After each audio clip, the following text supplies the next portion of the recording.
Alright, y'all, welcome back to another episode of Hashtag CB99 Talks. I'm Combo Breaker 99, and this is episode 55. Alright, y'all, back with another episode.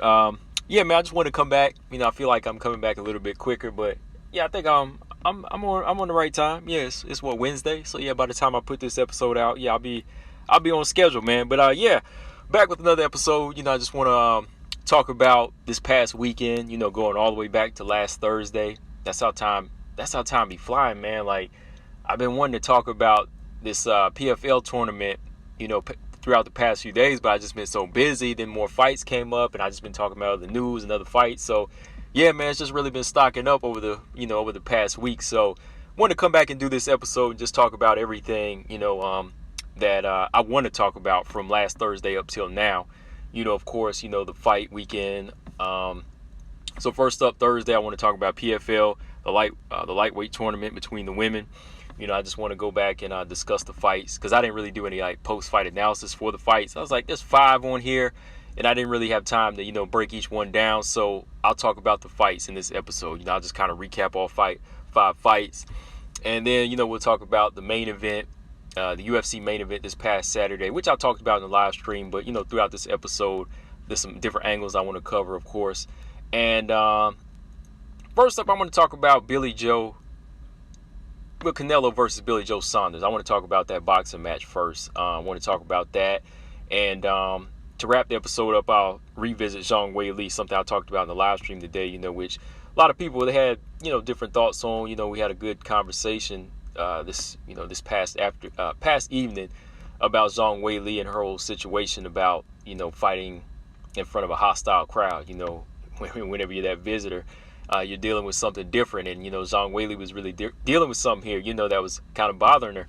So I want to talk about that, of course, in this episode. And, it's something we'll revisit through some videos as well throughout the channel, man. But, yeah, like I said, going back to Saturday, I want to talk about Billy Joe Saunders and his fight with Canelo Alvarez. Canelo Alvarez was coming in as the WBC, WBA super middleweight champion. Billy Joe Saunders, he was the WBO champion. And Canelo, he's on his mission to become undisputed at 168.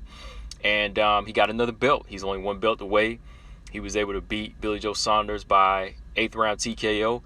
And yeah, I know there's been a lot of controversy behind this fight. Some people felt like Billy Joe Saunders was ahead, and they felt like he was a quitter. They called him a quitter in this fight. They felt like Canelo Alvarez was just doing just enough to follow a script, but when the fight ended in the fashion that it did, I kind of had to throw that whole script thing away. I was kind of like, I think Canelo Alvarez has this guy figured out. Canelo Alvarez has those type of tools to beat a guy like Billy Joe Saunders. I mean, first off, I want to say Billy Joe Saunders, in my opinion, he was losing the fight. He was making it competitive in spots, but I disagree with a lot of people. There's a lot of people saying that Billy Joe Saunders was ahead. He was outboxing Canelo. I'm like, where at?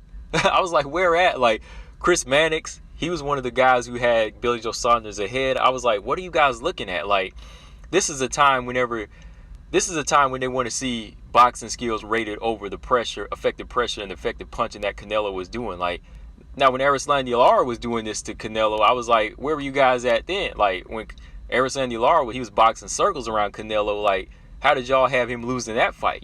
But this fight here, I feel like Canelo was soundly winning the fight against Billy Joe Saunders. I mean, the very first round I gave to Canelo, they said Billy Joe Saunders got it by activity. But, I mean, real quick, looking back at the fight, first round, Canelo, he started putting that effective pressure on Billy Joe Saunders, and he was landing a beautiful left hook to the body. He was closing that distance, landing the left hook to the body. Billy Joe was throwing out a few jabs and straight shots and doing some movement, but they weren't effective. It was Canelo who was landing the more effective shots, even along the ropes in the first round. And then I just felt like Canelo Alvarez was doing a great job I'll say he was doing a good job from 2, 3, 4 on. He won the first 4 rounds, in my opinion, just with his boxing and his the better power shots. Good uppercut to the body, good straight right hand down the pipe in like the second or third round. He was really like, shaking Billy Joe Saunders up a couple of times, every time Billy Joe would get to the ropes. And, Billy Joe would kind of like lean forward with like the high guard, but at the same time, his hands was kind of wide open. So I was like, Billy Joe Saunders is there to be hit, though he has this fluid boxing movement, he's still there to be hit because of this effective pressure that Canelo's putting on him. Like Billy Joe Saunders was flicking shots out and touching Canelo, but it was almost like he was very apprehensive, to fully commit. Like when Canelo would come back with those shots, he knew Canelo had that power. He felt it a few times. That's why he was more so quick to draw back quicker and get out of harm's way instead of committing to a very sharp jab. Like he committed to better punching in the David Lemieux fight. But this fight here, he was very, very weary of the power of Canelo. Like he would land here and there, but he wasn't touching Canelo. He wasn't getting the respect of Canelo. He was touching Canelo at times, and he earned 2 rounds, in my opinion, like 5 and 6, and he made round 7 competitive. But I still feel like Canelo Alvarez was still like doing the much better work. The much better power shots.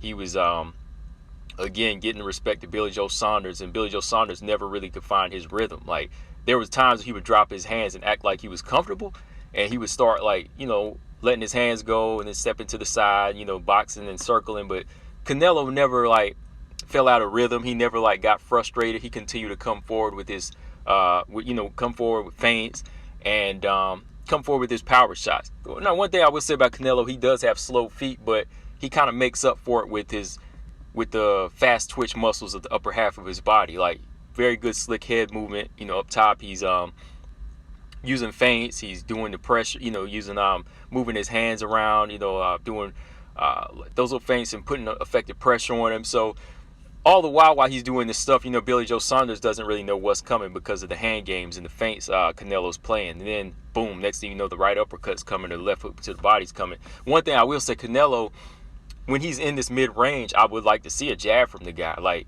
he's coming forward with this Winky Right type of style. Similar, not all the way like Winky Right, but he's in that range, like where Winky Right steps into your mid-range and he's in the pocket. Winky's jabbing, he's knocking your head back, he's thudding your head back with jabs. But like Canelo's not committing to these jabs. Like if he did, like the straight shots would have came a lot. The straight right hand and the power shots, I think they would have came a lot faster for Canelo Alvarez. He probably would have broke him down and actually knocked him down and knocked him out.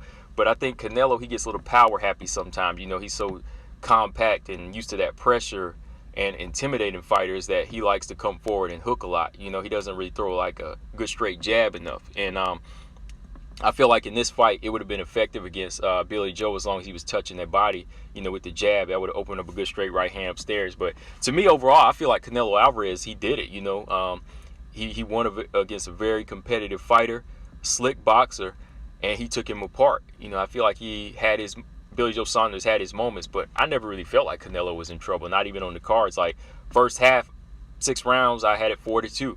Then the 7th round, I gave it to Canelo. Billy Joe did some okay things in there, but I still feel like the better power shots in round 7 were from Canelo Alvarez.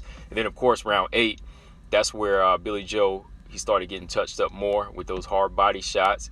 And when he dipped his head under, he caught that, the way he dipped his head at an angle to kind of expose the right eye, he dipped at this weird, awkward angle, and the right uppercut came from Canelo Alvarez right there by the cheekbone, and you could see like Billy Joe Saunders' whole body language changed the rest of that round. You could tell he was in pain, and sat down at the end of round 8, and that was it. Like you didn't really even see like a doctor or anybody wave anything. It was just over. Like I guess it was just communicated down the wire, but nobody really said anything. So it was a surprise to me and everybody else that the fight was over.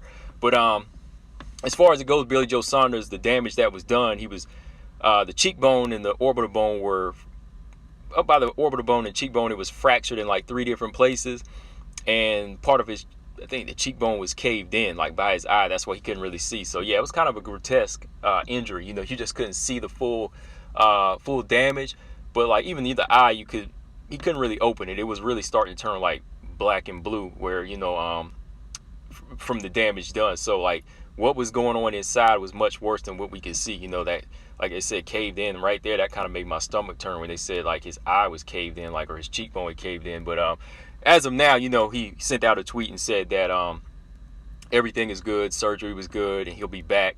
Because before the surgery, everybody was saying that this was a career-ending injury. Eddie Hearn said he was going to be out a long time, which he might be. He might be out a good 9-10 months to a year, like Kell Brook was out like 9-some months. So the best thing for Billy Joe Saunders to do is probably be like a year, maybe a year and a half, because when Kell Brook came back after the Golovkin in the Spence fight, he suffered another broken eye socket, and ever since then he's just been damaged good. So if Billy Joe wants to return, I'm talking a year and a half to 2 years off, you know, if he wants to come back. I mean, he got $8 million off this fight, so if he wants, he can ride off in the sunset, because like he said himself, he's got a fan base in the UK, he's loved over there. So whatever he wants to do in the UK is pretty much up for grabs now from the way he's speaking. But overall, man, like going back to the next angle I want to talk about Billy Joe Saunders as far as him quitting. I think that, first off, I will say this, that an eye injury, just like I said, whenever Sam Hughes in the Tisha Torres fight, when she suffered the damaged eye, and they felt that it would be best to just quit the fight.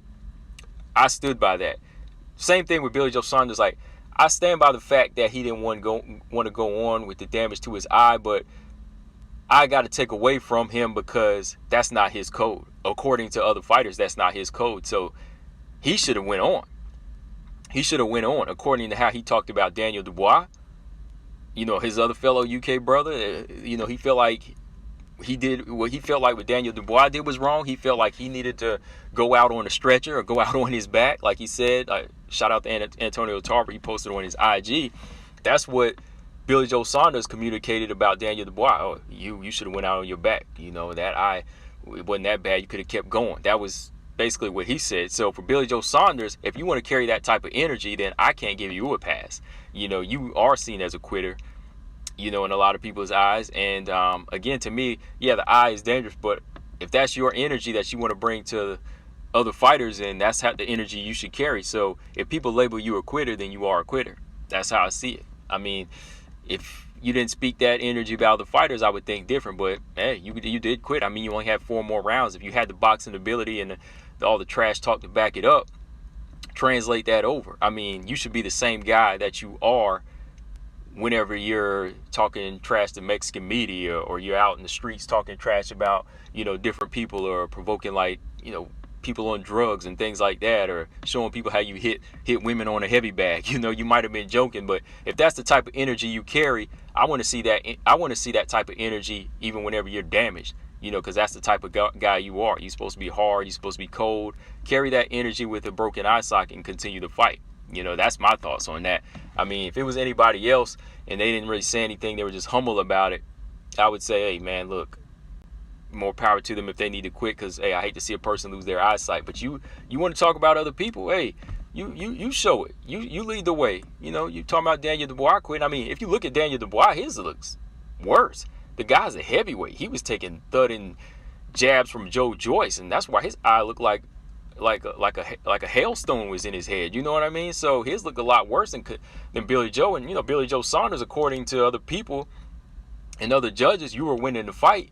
You didn't suffer that bad of beating like Daniel Dubois. So you could have kept going. So, you know, it is what it is. He's kind of getting that energy back on him now. Just from everything else he's kind of been doing. Like I said, I'm not a Billy Joe Saunders fan at all, but if he was making the fight competitive, hey, he should have had that heart and that energy to continue to go on. Yeah.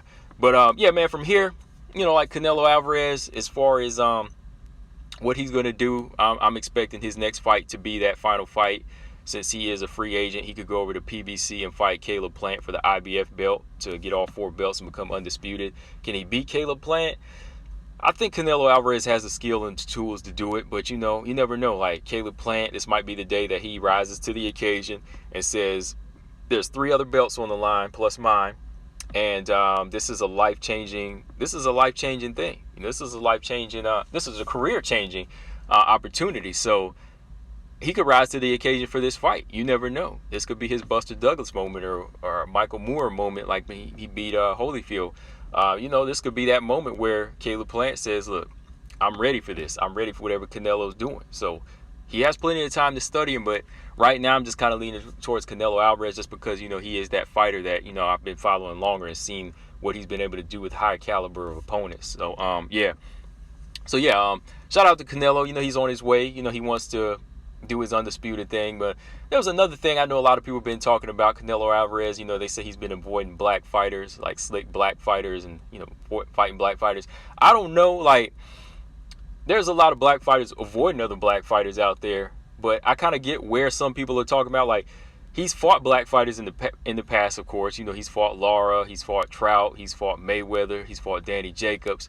But it's almost like since those fights were close, and of course the Mayweather fight was a loss, the Arislandi Lara fight was very close, maybe people mean as of now. Like, maybe they're saying now he chooses not to fight him because their style is very difficult for him. So maybe he fought a few in the past, but maybe as the years went on, he said, that style doesn't really complement my style and I could lose. So he has been avoiding him, if that makes sense. Because, I mean, if you look at his track record now, it's been basically a lot of white European fights for real. It's been Kovalev, Caleb Smith, Rocky Fielding, Abner Yildirim, Billy Joe Saunders. That's like Sergey Kovalev, that's his track. And now it's coming up. Of course, white America is coming Caleb Plant, but Caleb Plant has that slick black fighter style. You know, he's not European. You know, he's coming from down south here, from he's coming from the United States. So Caleb Plant's coming with that type of style, like a black fighter. So maybe we'll give Canelo a pass there. He's got fighting something close to a black fighter, right? I guess, man. But I kind of get where people are coming from with that. But like I said, he has fought him in the past, but I can see where people are coming from when they're saying he's not now, because it seemed like when the guys like Lara and Mayweather and Austin Trout almost beat him, he doesn't want to revisit those close moments again. So now he's going against the Eastern European style, or the European style that more so complements his Mexican style. You know what I mean? It's just one of those things that I think he's just trying to stick to more so. But yeah, man, moving forward from here, I mean, I would like to see Demetrius Andrade get a fight with him. You know, Demetrius Andrade, he pulled up on him again in the press conference, and he was rocking the shirt that said Canelo and Charlo don't want to fight Boo Boo. You know what I mean? So I get where Demetrius Andrade is coming from. You know, Canelo, he kind of clapped back and said, "Get the F out of here." But Demetrius Andrade, this is what fighters have to do. Like, this is what we talk about when people don't call people out in boxing or MMA. Like, we want people to pull up on people. We want fighters to walk into the ring or walk into the octagon and mess with that person mentally. You know, we want them to shake them up and be their next rivalry. We want them to call them out. Like, we want to see Boo Boo at the press conference saying, "When do I get my shot?" Tarver, he did it. You know what I mean? Lara, he did it on Canelo. And yeah, like, there's been so many fighters in the past that just do that. They come to the press conference and say, "Hey, when do I get my shot?" Because that's their way of connecting. You know, they don't have the following that a Canelo does. They don't have that type of social media following or promotional backing.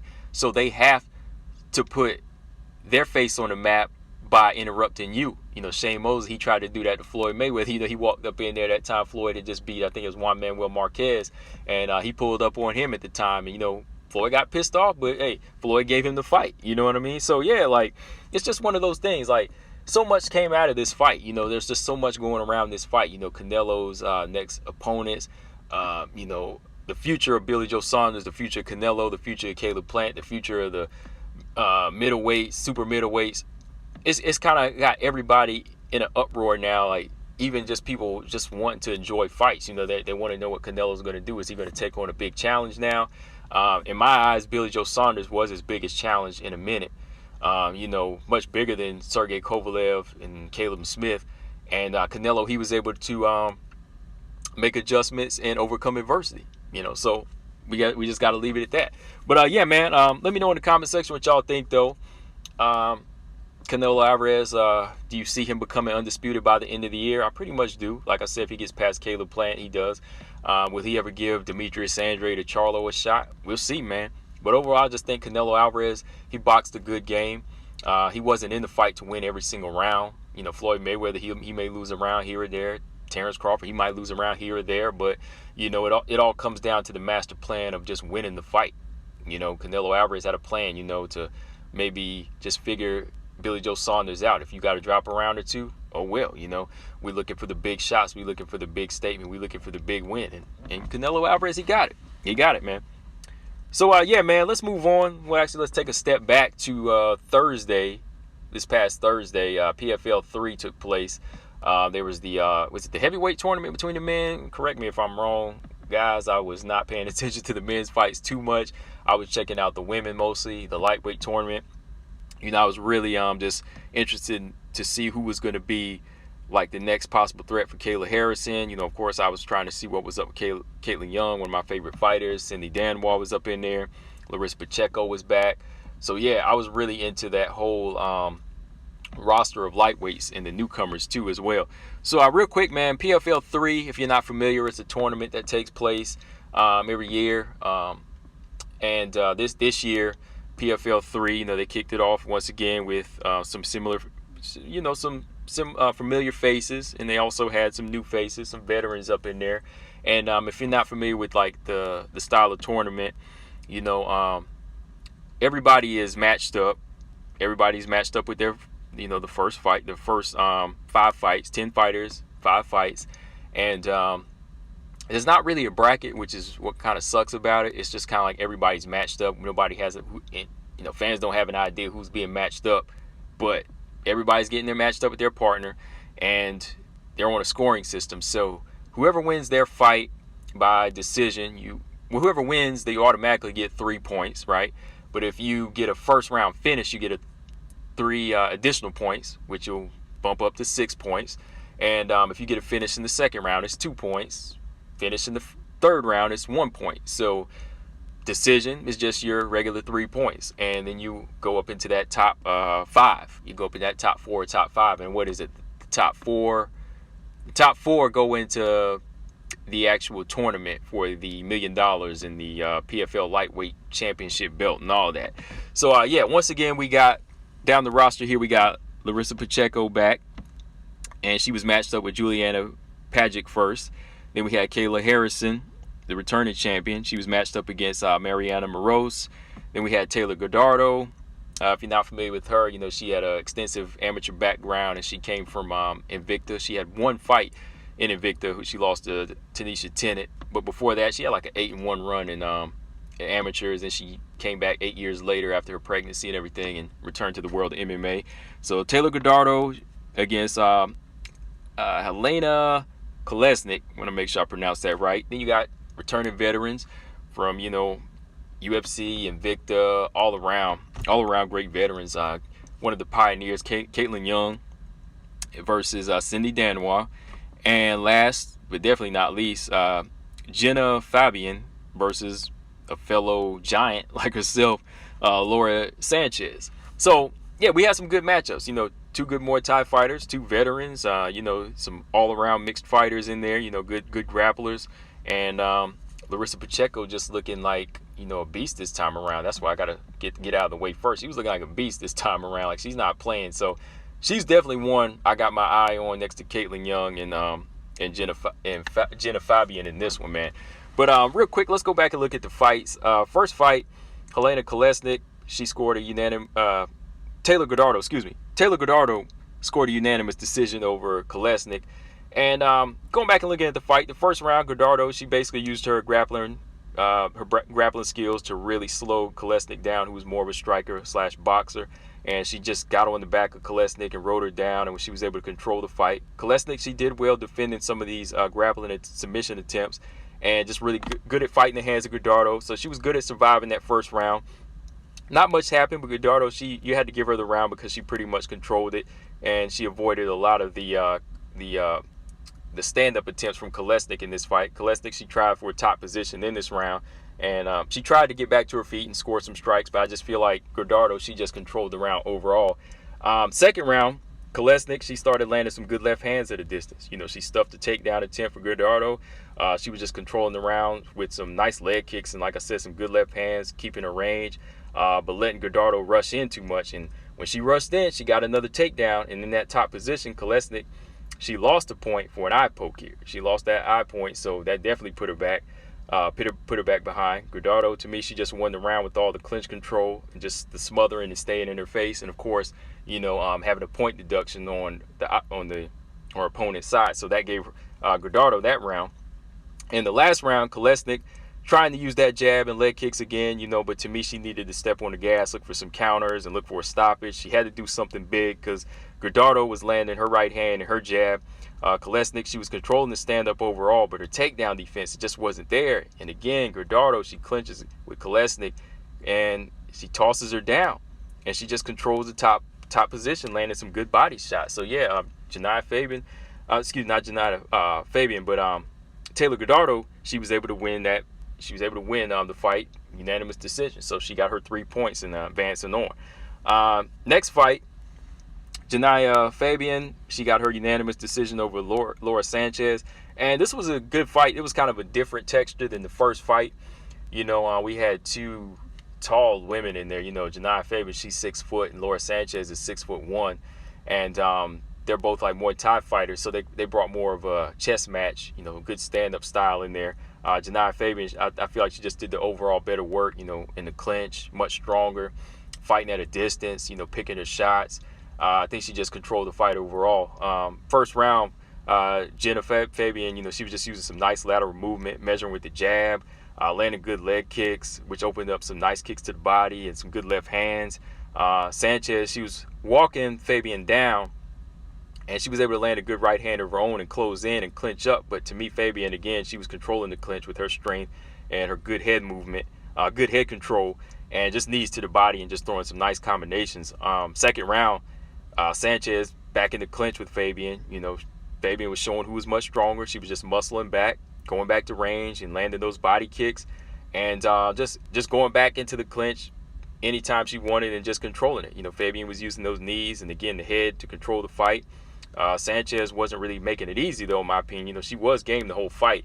I don't want to make it sound like Jenna Fabian was controlling her, like dominating and beating her up, but she was outpointing her. She was outpointing her and beating her to the punch and controlling a lot of the exchanges and on the inside. But Fabian was definitely game. She was definitely making her have to pick her shots and think, just so she didn't walk into anything big. Last round, Sanchez, she tried to turn it up with a right hand. But Fabian, she goes right back to controlling the clinch, wearing Sanchez down, back at the range. Same thing. Fabian's just really showcasing some nice movement and throwing some nice left hands down the pipe. Sanchez never really able to get right hands in or use her leg kicks because Fabian, I feel like she was just too strong and too fast. She knew how to measure that distance even if her opponent was taller. She was fighting better at a range and just overall better clinch work. So Jenna Fabian, she bagged that fight to me, same thing, 30-27. Got her 3 points, advanced on. And next up, we had two veterans, Caitlin Young. She got a unanimous decision over Cindy Dandois. This was a good fight, though. This is what I like about the striking Viking, man. She really puts on a clinic with her striking, and she's very second nature with it now. Like, she loves to strike, and striking is her. I think Caitlin Young has one of the best jabs, in this division. And I think that she was able to control the fight with the jab and a good 1-2 and just overall lateral movement. Cindy Dandois showed some improvements with her striking in this fight. She had this come forward style like Glenn Johnson, the boxer, kind of like using her feints, covering her head, trying to fight behind a high guard. But to me, I feel like the first round was controlled by Caitlin Young's jab. Yeah, Cindy Dandois did get a good takedown, and that was kind of a sign, like if she was able to get that body toss like that and control it, she should have continued to do that. Because another thing Cindy Dandois had that was impressive, her right hand was able to land a few times in this fight. She was throwing some nice overhand rights even in that first round. But when Caitlin Young started pumping that jab out and throwing them 1-2s out, Cindy Dandois just kind of abandoned the right hand. Like, she started falling short with it. She wouldn't commit. Second round, just real good striking clinic. Straight right hands down the pipe from Caitlin Young. Just all around good jabs and, just good kicks from her. Third round, same thing. She was just really putting the 1-2s on Cindy Dandois. And by the third round, like, the output and the work rate of Cindy Dandois kind of went down because Caitlin Young was just continuing to, pump the straight shots out. Beautiful shots from Caitlin Young, though. Like I said, Caitlin Young, it's always fun to watch her strike. She can just control the fighter, because she's just so, the one thing I say, she's very established with the fundamentals of striking and boxing, and it's always going to show when you put Caitlin Young in there with any of these fighters, I think, in the lightweight division. But Caitlin Young, yeah, She advanced on with her 3 points, got a decision as well. Woo! Larissa Pacheco, boy, against Julia Pagic. Larissa Pacheco wasn't playing. That's the first thing I said. As soon as that bell rung, the way she came out and just put that pressure on Pagic, she threw a double jab that connected on Pagic, followed by a right hand that connected, and then the money shot was that left hook that she threw. It was just like so much power. It's like a Tyson left hook the way she threw it. Not the same exact way, just the ferocity behind her. Like the way she came in with that pressure was double jab, right hand, and left hook right on the chin of Pagic. Pagic didn't even have time to showcase anything. Like as soon as she ate that left hook, she hit the canvas, and Pacheco was on top of her full mount, just letting hammer fist go and ground and pound go. I think the ref, he let it go maybe like 5 or 6 seconds. You know, he was letting her go to see if she could get up, but she couldn't survive. Ref steps in and stops it. First round knockout, first round TKO, whatever you want to call it, for Larissa Pacheco. 6 points. She advances up the rankings. That was impressive. That's what I want to see from these fighters like Larissa Pacheco this time around. She's not playing. You know, she's not playing. She's coming for something right now. I mean, she's really coming for Kayla Harrison, I think, this go round. And it showed in that performance. And I want to see it in the next performance. I want to see her continue this. I want to see her continue this momentum, man. And last but not least, you know, we have the returning champion Kayla Harrison in there with Mariana Moreau. This fight I talked about in the video the other day, just talking about Kayla Harrison, you know, her reaction. Just my reaction to her post-fight interview. Kayla Harrison went in there and did what she was supposed to do against a fighter that usually fights at bantamweight. You know, as soon as the fight started, Mariana Ramirez, she was just on the back foot. She didn't really establish anything as a shorter fighter. She just let Kayla Harrison clinch her up and then toss her to the mat. And Kayla Harrison was on full mount, raining shots down, and Marianne, her only defense was to put her hands up and then try to escape to her. You know, she gave up her back and she was just eating big shots, and her hands were just up, surrendering, and the referee had to step in and stop it. You know, so Kayla Harrison scored an easy win by ground and pound. My thoughts about the matchup though, like of the fighters, I thought it was a little. I just kind of think it was a little strange. Like when you think about it, like it's almost like a script being written sometimes. Like, to me, I wouldn't have matched up Caitlin Young and Cindy Danois so early when you got 2 veterans in there. I would have mixed them up with somebody else. You know, it was almost like they're trying to get rid of at least one of the veterans to make it easier for, you know, their star, you know what I mean? Like Cindy Danois versus Caitlin Young. That could have been a fight down the line. Like, I feel like they should have matched Caitlin Young up with somebody like maybe Laura Sanchez, and put Cindy Danois in there with somebody like Mariana Moreau or Mariana Moraes or something like that. Laura Sanchez and Jenna Fabian, that was fine. They were on the same level. I think that these other fighters needed some other veterans to kind of bring the best out of them. Like Mariana Moraes, she's a veteran, like 26 fights. Somebody like Cindy Danois, that would have been a good fight for her as a first fight. But it was almost like they put the tough fight in there, and then they gave Kayla Harrison an easy fight right away. So I hated to see one of the veterans get knocked out of it, like Cindy Danois. I wanted to see her matched up with Caitlin Young down the line, or with Pacheco down the line, man, you know. But that's how they kind of worked it out. Like I said, there really is no brackets. So moving on from here, we'll see how the rest of this matches up. Let's take a look at these. Let's see here. Let's take a look at the rankings while we're here. Let's see if I got the rankings somewhere here. Let's see. But overall, I did enjoy the I enjoyed the tournament. Okay, here we go. All right, so PFL's rankings after these fights. All right, so going down the line here. See, let's see, 5 through 10. Those are the fighters that'll be out. The top 4 fighters, they qualify for the 2021 PFL playoffs, because you need, you know, can't be an odd number. Top 5, it has to be top 4. So starting at the bottom, we had 10, Julia Pagic, 0-1. She lost her fight. Mariana Moraes, Laura Sanchez, Cindy Danois. I was saying Helena, right? And people were calling her Helena. I thought it was Olena. Excuse me, Olena Kolesnik. Don't want to mess that up. It's Olena Kolesnik. Number 5 is Taylor Gordardo.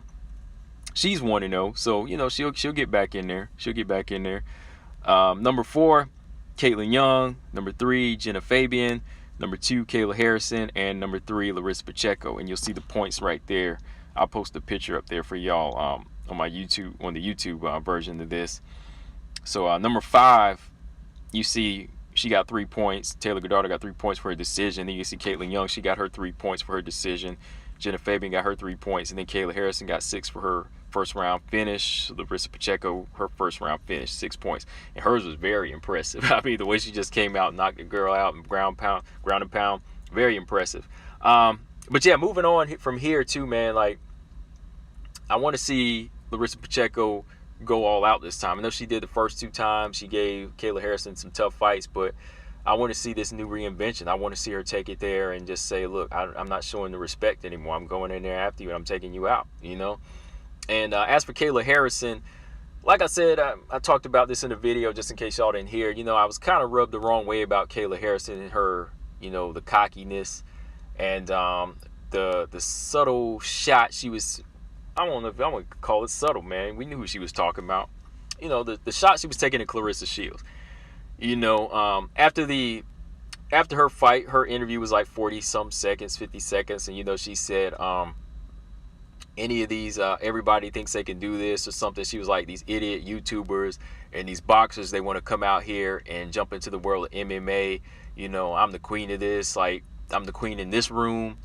And I'm the queen in any other room. She was just saying she was the best and throwing a shot. I mean, the boxer coming over, we know she's talking about is Claressa Shields, because there are no idiot YouTubers coming to MMA. The idiot YouTubers are going to boxing, right? Claressa's coming over here. So she was throwing a shot at Claressa there. She really was. And I just like I said, I was kind of like turned off by that. And I was just kind of like, man, like, Kayla, just continue to do what you do. You're not the queen of anything. I mean, yeah, you won the tournament last year. You're winning these easy fights, but you're not the GOAT of anything yet. The GOAT status and the crown of being called GOATs belong to Amanda, Chris, and Valentina. Those level of fighters. Those level of fighters, that type of GOAT status belongs to them. Your jury's still out for you. The jury's still out for you. You still have to prove yourself.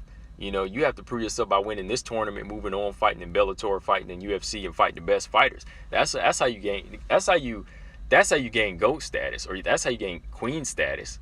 You can't really sit back and judge somebody else who's coming over to the sport like Claressa Shields and say, oh, she doesn't deserve it, or she thinks it's easy. Claressa never said it was easy. Like, the interviews Claressa Shields done, she never said this thing was easy. She's always showed mixed martial arts the utmost respect. So I can't say Claressa Shields is somebody she can just say, oh, they're trying to come over here and take over this sport and they think it's going to be easy. Like, nah, Claressa's never said anything of the sort. So I feel like maybe she's just trying to build this thing up to build up a potential fight. Maybe she's trying to talk this trash to build up a potential fight with Claressa, but it's not really working, because Claressa, she's on this side. She's trying to do her thing right now, and she knows she needs to get to a certain level. Claressa's not 9-0. Kayla Harrison's 9-0, but her 9-0 still needs some juicy names on there. It needs some names on there. If you want to be the queen in the room, you got to fight the Pam Bams and the Chelseas when you go over there in Invicta FC. If you want to fight the best women in the world, you got to sign the Bellator and fight Chris Cyborg, fight the Julia Buds, and so on. You can't take the easy fights. You got to take the best fights out there. Got to get past Larissa Pacheco this time around. So I just feel like she was kind of going too far out of her, going too far out of her way to throw a diss at Claressa Shields. Claressa understands the hard work of MMA. She's not taking this thing for granted. She's really going to work at it. And she might meet up with her one day. Who knows? But right now, Claressa has a lot of work to do. And the one thing I will say is Claressa's definitely not going to make a mockery of this sport, because she's a martial artist. Boxing is a martial art. It's one discipline. It's a strict discipline. But Claressa already has that over. She already has that. She already has work ethic and discipline, because she knows this is martial arts. It's not, boxing is not mixed martial arts, but the same drive can be there. The same drive can be there in Claressa, and she knows that. You know, she respects that. You know, so I just feel like she's not. You know, Kayla Harrison is not showing enough respect for the game herself. You know, because she thinks she's the best in the world. But I'm like, okay, we'll see. You know. But let's see here. Did I have that tweet from Claressa Shields? If not, I'll post it up here just so y'all can read it. Okay, here we go. Yeah, this is what Claressa posted on her Twitter. She posted this response. Like, she didn't come right out without her. She didn't come right out with the name. Like, she didn't come right out saying Kayla's name, just like Kayla didn't say Claressa's name. But they're throwing disses at each other, I think, here, because Claressa responded here with this tweet. She said, MMA and boxing is different, yes, but it's all fighting. It involves strength, IQ, heart, discipline, diet, lifestyle, all that ish. It's not impossible for me to be great at MMA. I have all that it takes, and I'm not scared or intimidated by none of you MMA bitches. Bishes, bitches. So yeah, man, she must took that as a diss too, because even before I saw this tweet, I did a video talking about it. She pretty much said the same thing I did. I was like, yo, boxing and MMA are different, but they're all fighting, and they all require what Claressa has, you know, work ethic, strength, IQ, heart, and all of that. And it's not impossible for her to be great. As long as she takes the right road, it's not impossible for Claressa to be great at this, you know. So I think that Kayla just needs to kind of take a back seat, worry about her career, you know, and leave Claressa alone. And she was letting you know. She just said right there, look, I'm not scared of you. So that's a good thing. I'm glad she did kind of clap back at that. And she did it the same way, you know, which lets you know that, look, I know you were talking about me, you know. But yeah, overall though, I'm ready to see where this tournament goes from here. I am excited about what's next. You know, I want to see what Jenna Fabian can do. I think Jenna Fabian, first off, I say, you know, I like Caitlin Young. I would love to see her take it all. You know, I'm a big fan of Caitlin Young. Got my eyes on Larissa Pacheco after seeing that beautiful left hook. You know, I want to see what type of power she can bring if she meets up with Kayla Harrison again. I actually think that Jenna Fabian could be a fighter that pulls off some upsets in here. Like, I think she might have some tools to beat Kayla. Like, let's say they match up Larissa and Caitlin, and they match up Kayla and Jenna Fabian. Jenna Fabian might have them tools, man. Jenna Fabian, she might have those tools. I think that she got a style and the height and reach that could, you know, offset Kayla Harrison and probably beat her. You know, I think she's got the tools to do it. I think she definitely got the tools to do it. So, yeah, she's one to keep an eye out for, guys. Yeah, if y'all check that out. If y'all check her out, look, you know, just go back and watch the fight, and y'all see what I mean. Height, reach, IQ, and everything with the strength. And with the, you know, even with the, you know, physical strength. You put all that together. But, yeah, man, moving on. Last thing I said I wanted to talk about in this episode. Well, first off, let's go back to Saturday too, man. Let's go back to Saturday. We'll talk about Michelle Waterson. We'll talk about Marina Rodriguez and Michelle Waterson just a little bit. First off, I have to say, look, I like the fight. I say shout out to both ladies. You know, I feel like Marina and Michelle Waterson, they came and put on a great show. You know, under a lot of pressure, like I said in the other video. I said, you know, they came in there, 11 days notice, out of their comfort zone at 125 to fight a main event. You know, so a main event at flyweight on 11 days notice. And they did it. And they came to put on a good show. You know, Michelle Waterson looked the part of a flyweight for the most part. You know, maybe because, you know, Marina Rodriguez, that was her first fight as well. But she definitely looked the part. You know, she was durable, strong, still fast and athletic, landing good shots, doing damage to Marina Rodriguez. But overall, Marina was just a better fighter. You know, it's just better, much more committed her striking, you know, good offense, letting the shots go, you know, cracking Michelle Waterson with some tough shots. But Michelle would come right back and bang, you know, a couple of times, landing singles here and there. But she made it a tough fight. You know, I think that Marina Rodriguez definitely bagged the fight the first 3 rounds. But Michelle Waterson came on strong in that fourth with her takedown. And that's what I was saying, man. Like, she got to get these takedowns if she really wants to win this fight, you know. But like I said, I think that maybe she was weary of the power And the strength was there of Marina Rodriguez. You know, the strength was there in the first few rounds, so she just couldn't go in and clinch up. Because when they did clinch up, she was catching these to the body from Marina Rodriguez. So going into that fourth round, that was really her best bet, you know, using that timing and get the takedown. But Marina Rodriguez got to work on that takedown defense. Got to work on the takedown defense and her jiu-jitsu, man, because when she's on the back, she's lost, man, because Michelle Waterson, a small fighter, had her down. But like I always say, man, whenever two fighters hit the ground, height don't matter. When you hit the ground, height does not matter. And it didn't matter with Michelle Waterson because she controlled her in that fourth round. Fifth round, I had to give to Michelle Waterson, man, because I just like damage she was doing. Like I said, that nice switch kick from, you know, low right kick to the leg, kick to the face, you know, put the swelling on Marina Rodriguez's face, like swollen mouth. Spinning back kick to the body, nearly hurt or had Marina Rodriguez keel over, man. It was just all around good fight. Very good action, you know. I give these ladies respect. They come to fight, you know. But definitely need to both return to 115 from here. Michelle Waterson, I think she could still be a tough fight for some of these ladies in, like, you know, 10 through 15. And the unranked ladies that need to prove themselves. But top 10, that's going to be tough, you know. For Michelle Waterson. Marina Rodriguez, though, I think Marina Rodriguez got to get that fight with Wmma. I've been talking about this. I posted up on my IG.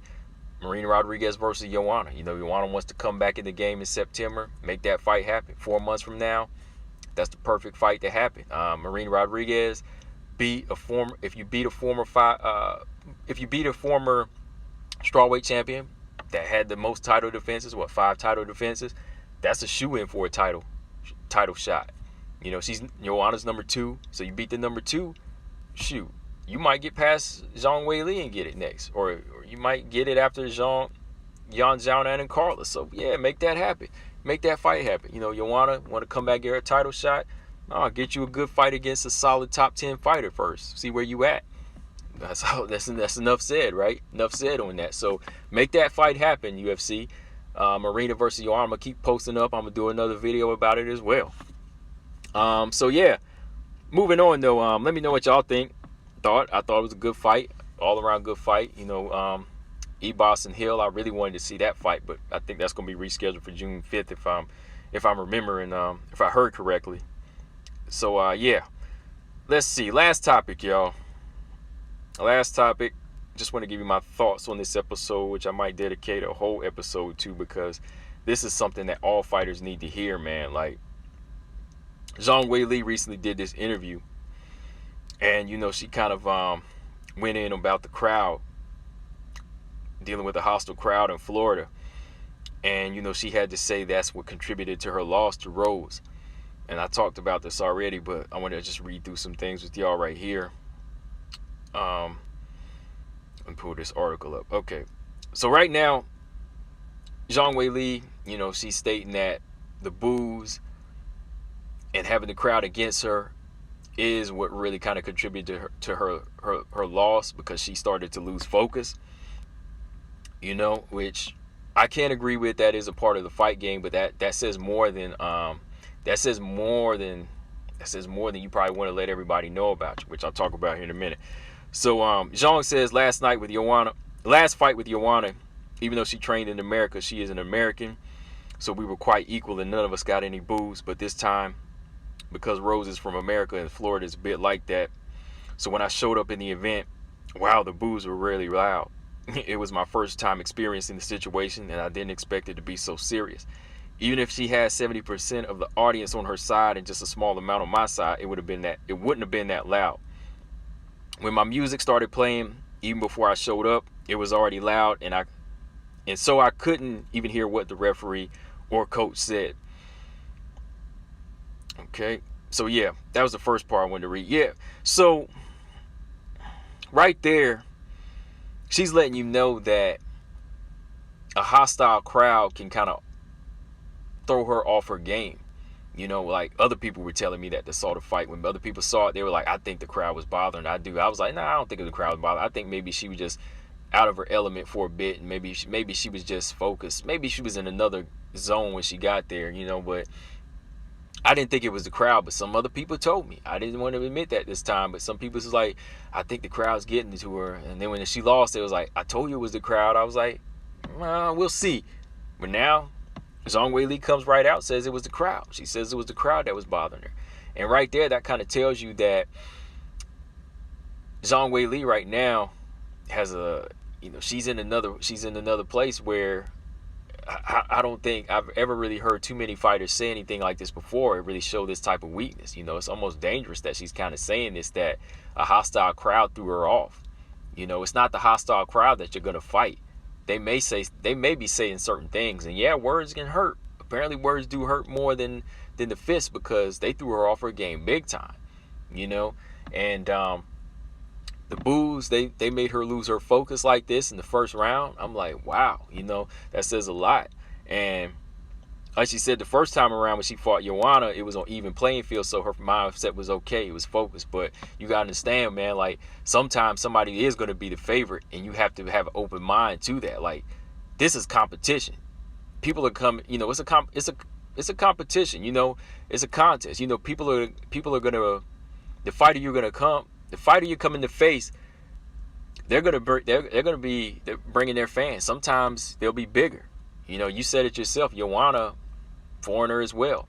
So the Americans weren't too wild with that. You should have known that Rose was going to be the favorite, and they were coming to cheer her on, especially in Florida, especially after what Rose said too. The whole crazy thing with controversial statements that Rose said as well. People were coming just to boo Zhang Weili, so she should have been prepared for that. She should have knew already that she wasn't going to be the favorite in this fight, and translated that energy into something bigger. Like I said, I'm kind of freestyling off the dome with this one because I wanted to just kind of give you my thoughts. But we're going to have to talk about this again just for fighters in general, man. Like, this is a big element to being a fighter. I talked about this, like fighting is fighting many things. Being a fighter is fighting many things. It's fighting the odds that's against you. It's fighting the adversity. It's fighting the judges. It's fighting, like I said, even your promoters. It's fighting a little bit of everything, It's fighting temptation to sometimes whenever something might tempt you to throw you off of your diet, it's everything.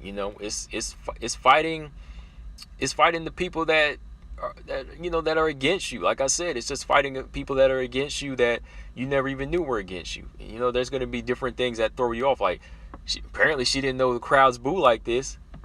Boom, you see what kind of mind frame it put her in. Probably turned like her spirit in her, made her spirit do a 180 and try to lead the building. You know what I mean? So this is something that Weili is going to have to really, really prepare for now. Like, I almost thought it was going to be something as simple as defense. It was something physical she had to work on. Like, oh, she missed a feint. She mistaken a feint for a low kick, and boom, she got kicked in the head. Let's go back and work on defense. But no, after she says it was the boos that made her lose focus, it's time to do some mental exercises. It's time to do some mental exercises to make you mentally tough. Like, I thought she was relentless and tough, which she might still be. Like, she's that type of fighter that can put herself through hell in training, but what about the type of hell you can't control? Like, you can control the temperature in the gym. You know what I mean? You can control the intensity that's coming at you. You can control whenever somebody says 100 reps is coming, because that's coming. So I can give it my all because I know that's what's coming. But when you go out of your element and that you can't control the temperature, people are breathing fire down your head, and you're not used to that type of level. You're not used to them degrees of heat. What are you going to do? You're going to sit there and take it? You're going to burn, or you're going to fire back? You're going to fight fire with fire. Are you going to do that? Apparently Zhang Weili couldn't. She lost that focus and she got burnt. And that's what I'm saying. Like, you don't know where the fire is going to come from or how hot it's going to be. Like I said, when you're in your own kitchen, you can control that heat. But when you step out of that zone, which you should be prepared for, because this ain't anything new. Let's put it, this ain't anything new. Like, I don't understand how some of these fighters from other countries, they're not familiar with how America can be when it comes down to theirs. You know what I mean? Like, Haitian fighters, Jamaican fighters, fighters from Australia, fighters from the UK. You can't be blind to that. Like, China, you can't be protected from that. You've seen the UFC, you've seen boxing before, so you've seen these fighters before, so you should know that when fighters come to the US from foreign countries, they get booed. Hell, black fighters get booed here. Black American fighters get booed in the United States. So how can you not be familiar with that? Like, are y'all just channeling that stuff out? Like, maybe that's why. Now look, now you're getting something that hey, we've been tough into. You let the audience boo you? Shoot, that ain't nothing new. Because a lot of these black fighters here, you know, Floyd Mayweather, Kamaru Usman, John Jones, you know what I mean? Especially Kamaru Usman the same night. He got booed. He got booed like crazy. But what did he do? He danced his way to the octagon. He thought of the boos and said, yeah, wait till I get in there. Chad Ochocinco, he put money on Jorge Masvidal. He said that right to my face. Okay. All that energy he feeling. They booing me. They calling me names. They calling me B. Jorge Masvidal talking his junk. Wait till I get in there. What did he do? Jab, right cross, boxed him. Outboxed him first round, knocked him out in the second. That's how you do it. You play that audience. You play the audience. Don't let the audience play you. That's exactly how you do it. See, Kamaru Usman, tough skin. He's not from America, but he got the tough skin and knows that, look, the odds are against me when I come here. You know, Floyd Mayweather, he's from here.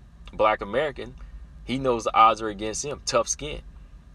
Y'all seen this. That's what I'm saying. Even these Asian fighters, they seen that. They know how it is when they come here. They know they're not going to be the favorite. They should know that this is how America do. Maybe she was sheltered and protected from that. I don't know, but these other countries and these other minorities, they need to wake up. They got to wake up. This is a part of the game. This is a part of the fight game.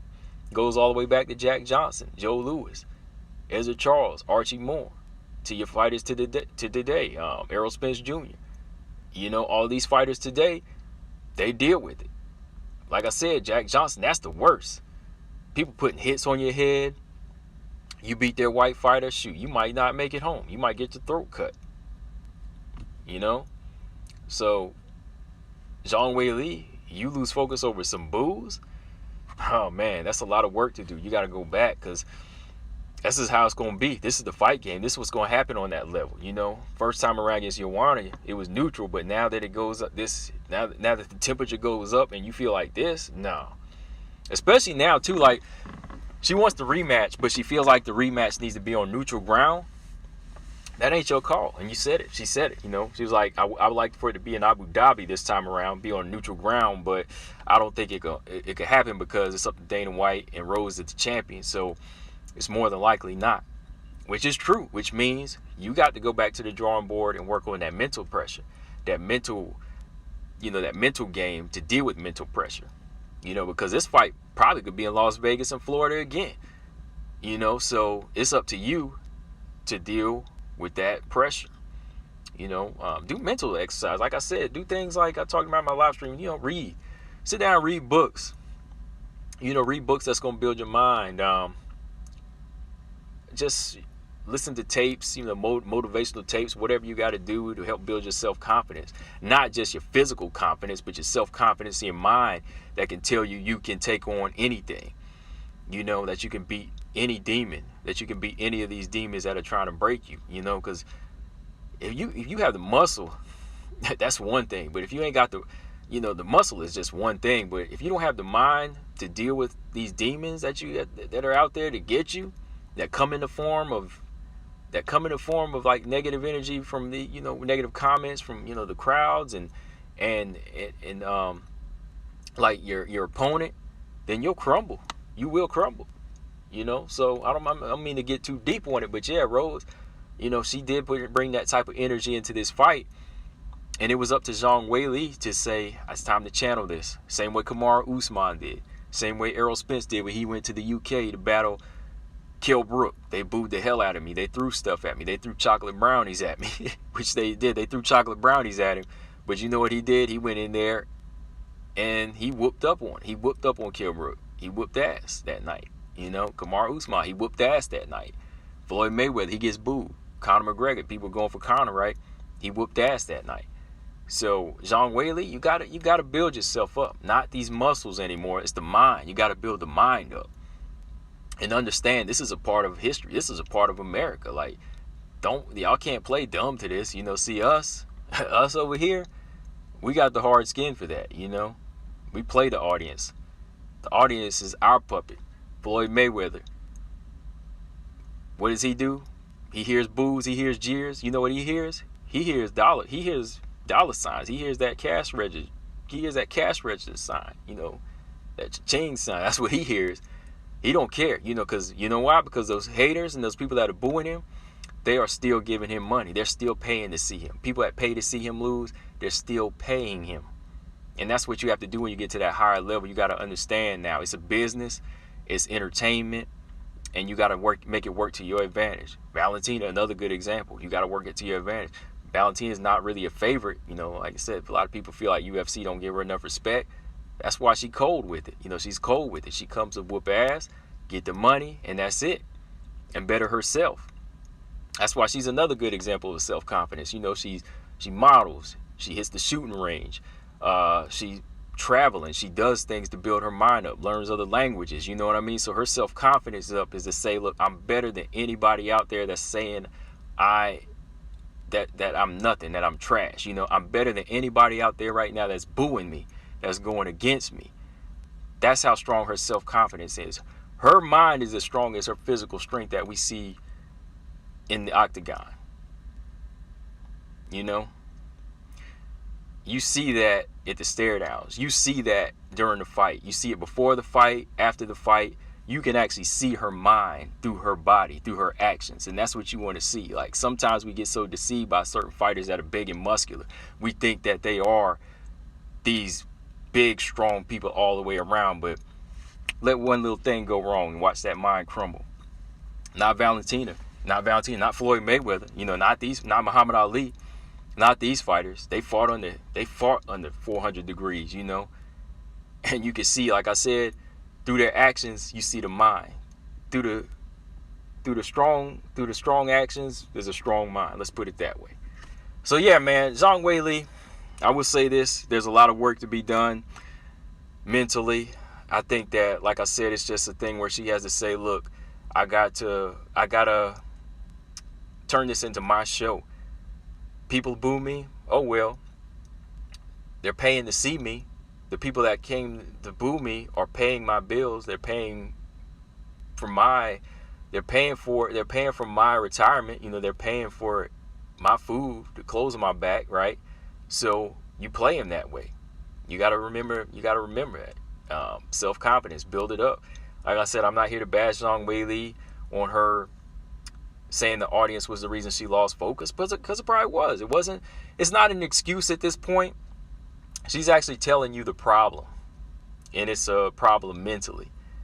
I know y'all probably think I'm getting too deep on it, but it is, man. This is a part of the fight game. The mental is like 95 to 97% of the fight game.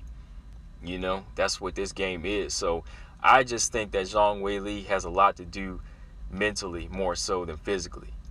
Because if her mental was strong, second time around, Zhang Weili would probably win. But if it's the crowd that's bothering her and they have to fight in Florida again, the same thing is going to happen. Maybe not in the first round, but the same thing is going to happen if the crowd bothers her that much. If she brings up the crowd as a focus, yeah, man, like that's going to be the issue. But that's really what it made it seem to be. I mean, if that's what's brought up, I mean, that's why I have to talk about it like this, man, because you can't let that destroy you. That's just, the crowd is just a minor part of the game. What are you going to do when your knee goes? What are you going to do when your wrist goes in a fight? What are you going to do when your best trainer leaves you? I don't know. So words to Zhang Weili, just stay strong and work on your mental game and just understand this is a part of the game. Nobody's going to be protected. Take it from us over here. Take it from the Black American fighters here that get booed in their own backyard. Y'all act so new to it. Y'all like, oh man, I'm precious. I said, why are they booing me? Why are you booing me? You ain't from here. Let you not be from here. That's what happens. That's what happens. But yeah, man. Like I said, we'll talk more. That's all I could get out for right now. But my final thoughts on everything I talked about. Canelo, good fighter. I just need to see him step it up with some more good fights out there. There's better Bivol, Charlo, Andrade. But Demetrius Andrade, I said. Billy Joe Saunders. I want to see Billy Joe Saunders healed up. Like I said, I'm not a fan, but I don't want to see him damaged. I just feel like, you know, you get what you put into the universe. That's why I kind of came back on him. Michelle Waterson. Shout out to Michelle Waterson putting on a good fight. Marina Rodriguez, Wmma, call her out. Please make that fight in September. PFL tournament, definitely tuning in. Like I said, I'm gonna come back and do more videos on that. You know, when the next bracket comes back around. And again, Weili, get it together, man. Get it together, woman. You mentally, you got to get it together, because this is just the beginning. If you let this major fight break you like this, or make you lose focus, man, you probably got to rethink it. But you know, you just come on back stronger mentally. You know, work on the self-confidence. Forget the crowd. You know, the crowd is, it's just, they're just there. Remember, they're people that can't do what you do, so they troll you. You know, it's not going to change overnight, so you better be prepared for that. That's all I got to say. But yeah, guys, that's all I got on this episode. Make sure y'all subscribe. Come on over to iTunes, Spotify, Stitcher, Google Play, and just type in hashtag CB99Talks. You know, if you got an iPhone, subscribe on iPhone and leave a 5-star review. Leave a good comment for me. If you got an Android, subscribe to Google Play. Leave a comment, good rating for me, please. And if you got Stitcher or Spotify on either phone, subscribe there, rate me, leave me a comment. You know, do it all, man, because I'm over here working for y'all, man. You know, I enjoy talking the fight game, you know, so I keep doing this if y'all subscribe and you hit me with reviews, you know, and subscribe to the YouTube channel, Combo Breaker 99. That's the #1. So subscribe there. Got some new subscribers growing there. So yeah, definitely keep coming. I'll be coming back with some more interviews when down the line. I'll work on more interviews later, but like I said, I've been working on myself, my channel more, so my direction before I get more interviews. You know, I just like, you know, talk my game. But yeah. So yeah, guys, like I said, just do all of that, like I said, for me, please. And Cashapp is there, $ Combo Breaker 99 as well. And yeah, coming back with another episode as soon as I can, guys. Like always, you know, continue to study the fight game like I do. Don't be a troll. Don't be a casual fan for that long. For all y'all that have been following me, y'all should be graduating. Y'all should be graduating here with what I school y'all with, what I try to school y'all with. But all right, man, I'm out. Combo Breaker 99. Make sure y'all subscribe. Peace.